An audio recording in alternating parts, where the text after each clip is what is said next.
우리 함께 기도하겠습니다. 하나님 아버지, 새날과 새 은혜를 주셔서 감사합니다. 오늘도 또 일주일의 한가운데를 지나갑니다. 또 8월의 마지막을 향해서 달려가는 또 준비를 합니다. 새 달을 맞이하고 새로운 계절을 준비하는 이 시간에 우리와 함께 해주시고 무엇보다도 오늘도 지혜롭게 말하며 성령의 인도하심을 따라 순종하는 은혜를 허락하옵소서. 예수님의 이름으로 기도합니다. 아멘. 찬송가 347장 찬양하시겠습니다.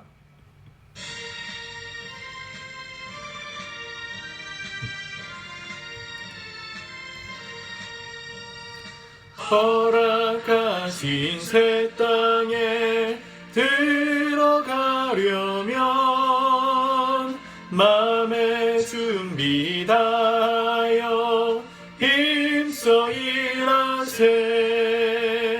여호수아 본받아 앞으로 가세. 우리 거할 처소는 주님 품이세. 시험 환난 당해도 낙심 말고서 마음의 걱정 버리고 힘써 일하세. 여호수아 본받아 앞으로 가세. 우리 거할 처소는 주님 품이세. 앞서가신 예수님 바라보면서 모두 마음을 합하여 힘써 일하세. 여호수아 본받아 앞으로 가세. 우리 거할 처소는 주님 품이세.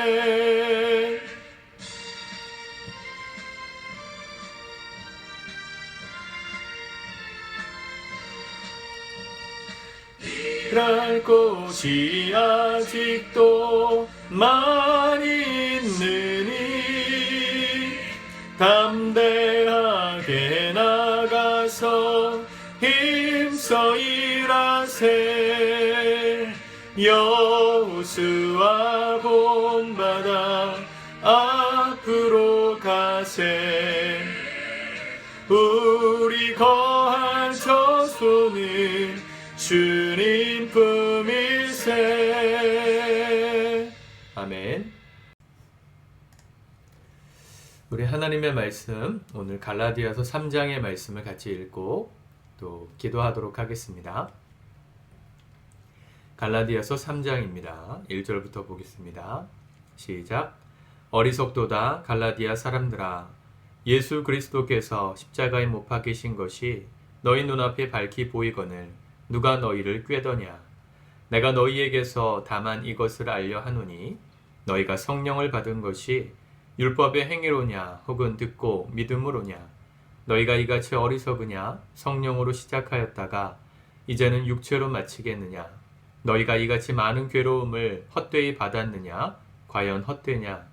너희에게 성령을 주시고 너희 가운데서 능력을 행하시는 이의 일이 율법의 행위에서냐 혹은 듣고 믿음에서냐. 아브라함이 하나님을 믿음에 그것을 그에게 의로 정하셨다 함과 같으니라. 그런즉 믿음으로 말미암은 자들은 아브라함의 자손인 줄 알지어다. 또 하나님이 이방을 믿음으로 말미암아, 잘 들리시죠? 또 하나님이 이방을 믿음으로 말미암아 의로 정하실 것을 성경이 미리 알고 먼저 아브라함에게 복음을 전하되 모든 이방인이 너로 말미암아 복을 받으리라 하였느니라. 그러므로 믿음으로 말미암은 자는 믿음이 있는 아브라함과 함께 복을 받느니라. 무릇 율법 행위에 속한 자들은 저주 아래에 있나니 기록된 바 누구든지 율법책에 기록된 대로 모든 일을 항상 행하지 아니하는 자는 저주 아래에 있는 자라 하였음이라. 또 하나님 앞에서 아무도 율법으로 말미암아 의롭게 되지 못할 것이 분명하니 이는 의인은 믿음으로 살리라 하였음이라. 율법은 믿음에서 난 것이 아니니 율법을 행하는 자는 그 가운데서 살리라 하였느니라. 그리스도께서 우리를 위하여 저주를 받은 바 되사 율법의 저주에서 우리를 속량하셨으니 기록된 바 나무에 달린 자마다 저주 아래에 있는 자라 하였음이라. 이는 그리스도 예수 안에서 아브라함의 복이 이방인에게 미치게 하고 또 우리로 하여금 믿음으로 말미암아 성령의 약속을 받게 하려 함이라.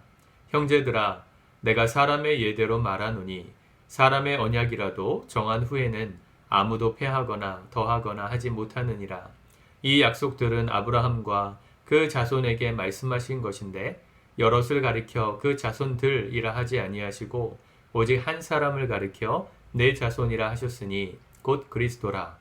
내가 이것을 말하노니 하나님께서 미리 정하신 언약을 430년 후에 생긴 율법이 폐기하지 못하고 그 약속을 헛되게 하지 못하리라. 만일 그 유업이 율법에서 난 것이면 약속에서 난 것이 아니니라. 그러나 하나님의 약속으로 말미암아 아브라함에게 주신 것이라. 그런즉 율법은 무엇이냐? 범법함으로 더하여진 것이라. 천사들을 통하여 한 중보자의 손으로 베푸신 것인데 약속하신 자손이 오시기까지 있을 것이라. 그 중보자는 한 편만 위한 자가 아니나 하나님은 한 분이시니라. 그러면 율법이 하나님의 약속들과 반대되는 것이냐? 결코 그럴 수 없느니라. 만일 능히 살게 하는 율법을 주셨더라면 의가 반드시 율법으로 말미암아 쓰리라. 그러나 성경이 모든 것을 죄 아래에 가두었으니 이는 예수 그리스도를 믿음으로 말미암는 약속을 믿는 자들에게 주려 하심이라. 믿음이 오기 전에 우리는 율법 아래에 매인 바 되고 계시될 믿음의 때까지 갇혔느니라.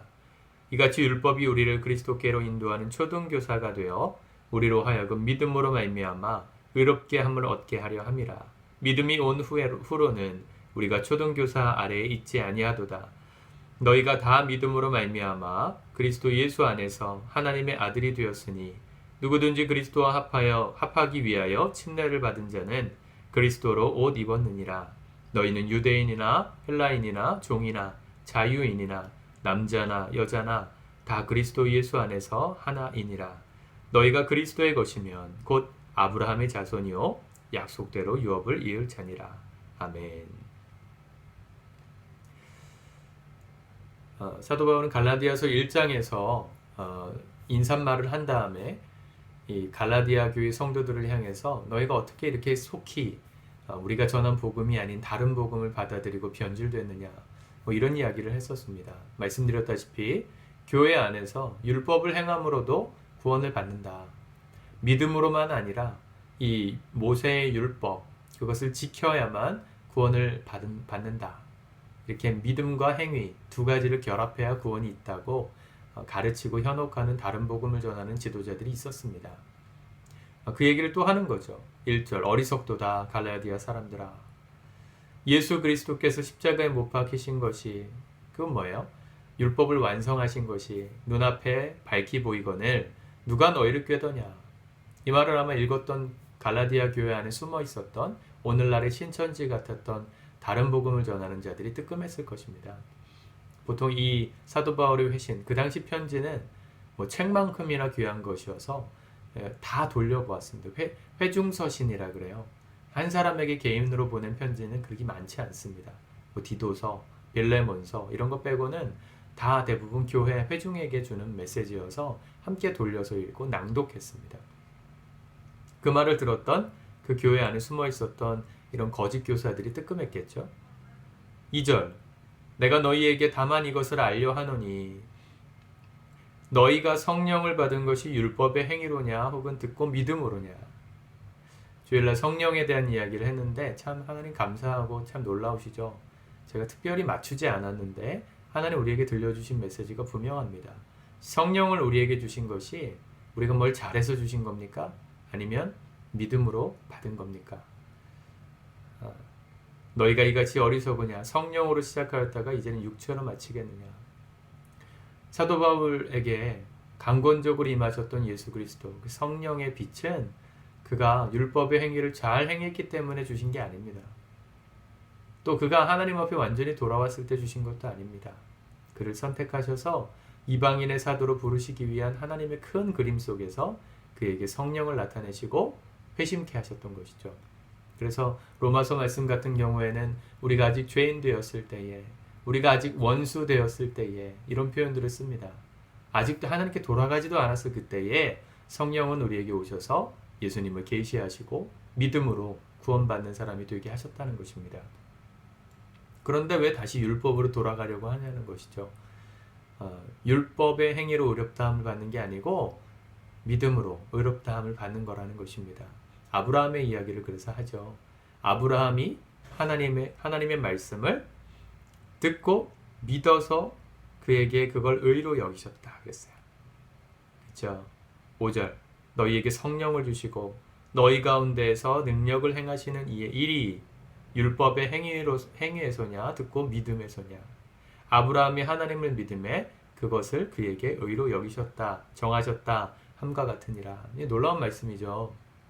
여러분 성령에 대한 이야기를 주일날도 얘기 드렸지만 성령은 믿는 모든 성도들 안에 지금도 함께하고 계십니다. 그 하나님께서 함께 하신다는 믿음이 커질수록 우리는 그분의 음성에 민감하게 귀를 기울이게 되고 순종하게 돼 있어요. 그게 희미해질수록 우리는 주님의 뜻대로 살기 어렵습니다. 생각해 보세요, 여러분. 아브라함이 믿음의 조상이 되었는데 그가 뭘 잘해서 된 게 아니죠. 우리 아브라함에 대한 이야기도 나눴으니까. 아브라함이 얼마나 부족한 연약한 사람인지 아시죠? 초창기 때 얼마나 찌질했습니까? 자기 살라고 마누라를 누이라고 속이고 팔고. 그의 행위를 봐가지고 그는 믿음의 조상이 될 만한 그릇이 아닌데요. 뭘 잘했냐면 그에게 성령으로 말씀하셨을 때 내가 너로 큰 민족을 이루게 하리라. 내가 너로 인해서 믿음의 한 민족을 세울 거다. 주님 부르셨거든요. 아브라함이 70세가 넘었을 때 부르셨어요. 그때 아브라함이 뭐 했다는 거예요? 믿었다는 겁니다. 여러분 하루에도 수도 없이 주님 우리에게 말씀하시는데 우리가 그 말씀 하나하나를 다 믿는다면 우리 인생이 놀랍게 변화될 겁니다. 근데 문제는 뭐죠?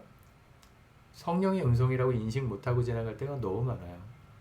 사랑해라, 용서해라, 내가 먼저 손 내밀어라, 친절하게 말하거라, 오늘 기도하거라, 말씀 앞에 서거라. 수도 없는 이야기들을 주님 우리에게 하시는데 그게 그냥 흘러가는 내 생각 속에 한 가지 생각이라고 생각하고 무의식적으로 지나가 버리는 게 문제죠.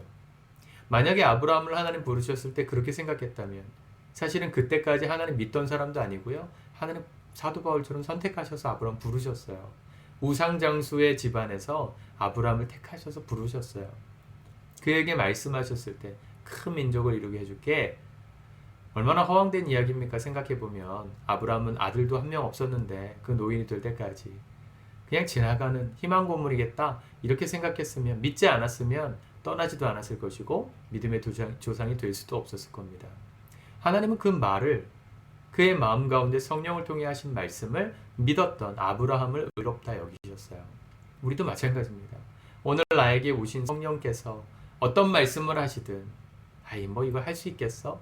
내 생각으로 차단하고 무시하는 게 아니라 그냥 말씀 그대로 성령의 생각을 따라 걸어가면 주님 그걸 의로 여기시고 우리를 기뻐하신다는 것이죠. 아브라함이 뭘 잘해서 그렇게 축복하신 게 아니에요. 율법을 다 지켜서. 실제로 율법은 언제 주어졌습니까? 아브라함을 부르셨고 그를 믿음의 조상이라고 인정해 주셨던 이후 430년 뒤에 모세를 통해서 주신 것이죠. 여기 한 중보자 이런 표현을 했어요. 17절에 보니까 하나님께서 미리 정하신 언약은 누구예요? 아브라함과 정하신 그 믿음으로 의롭다함을 얻는 언약을 430년 후에 생긴 율법이 폐기하지 못하고 그 약속을 헛되게 하지 못하리라. 그럼 율법 왜 주셨습니까? 19절 율법은 무엇이냐? 범법함으로 더하여진 것이다. 천사들을 통하여 한 중보자의 손으로 베푸신 것이다. 이 중보자가 모세죠.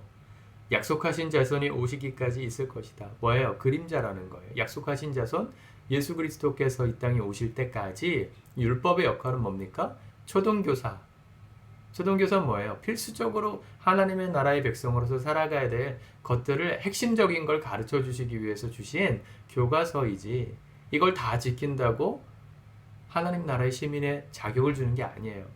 이스라엘 백성들의 하나님이 택하신 백성이고 아브라함의 후손이기 때문에 그들에게 율법을 주셨잖아요. 율법을 지켜서 아브라함의 자손이 된 게 아니고요. 이해가 되시죠? 하나님은 아브라함을 믿음으로 하나님 말씀을 받아들였던 그 믿음의 조상 아브라함을 의롭다 하셔서 그로 인한 후손인 이스라엘 자손들을 의롭다고 보신 겁니다. 그리고 그렇게 의롭게 살아가야 될 하나님 나라 백성이 이제 어떻게 살아가야 되는지에 대한 구체적인 가장 핵심적이고 기초적인 교훈을 주신 것이 율법이라는 것이죠. 그 역수는 일어날 수 없어요. 율법을 지켜서 유대인이 되는 게 아니었어요. 당연하죠. 유대인이었기 때문에, 아브라함의 자손이었기 때문에 율법을 주신 거죠. 우리도 똑같습니다. 여러분, 우리가 하나님 말씀대로, 율법대로, 이 성경에 나와 있는 가르침대로 우리가 지켜야만 하나님의 자녀가 된 게 아니고요. 우리가 하나님의 자녀이기 때문에 그 말씀을 따라 사는 거예요. 다른 얘기입니다. 전혀 다른 얘기죠. 이해가 되시죠? 오늘 말씀을 따라 우리가 살아가는 이유는 하나님의 축복받는 자녀가 되기 위해서가 아니고요. 우리 이미 하나님께서 우리를 구원하신 자녀예요. 예수님을 믿음으로 그 구원을 얻었어요. 이제 어떻게 사느냐, 하나님 믿는 사람으로서 어떻게 살 것인가를 알려주신 말씀이 성경인 것입니다. 성경을 통해서 우리는 그분을 따라가요. 여러분, 성령님의 생각을 어떻게 분별할까요? 수도 없이 지나가는 성령님의 생각을 어떻게 캐치할까요? 말씀을 가까이 하시면 됩니다. 특별히 우리의 입술을 우리가 말그릇을 훈련하자 그랬잖아요. 어떻게 훈련할까요? 성령님을 따라가면 되는데 구체적으로 어떻게? 하나님의 말씀을 자꾸 통독하시고 암송하시면, 우리 입술에 하나님 말씀에 배어있게 하면 하나님께서 기뻐하시는 말그릇으로 성숙해 갈 겁니다. 그래서 과거에 우리 선배 신앙인들은 말씀 암송 엄청 시키셨어요. 그러지 못하는 제가 사실은 하나님 앞에 책망받을지도 모르겠어요.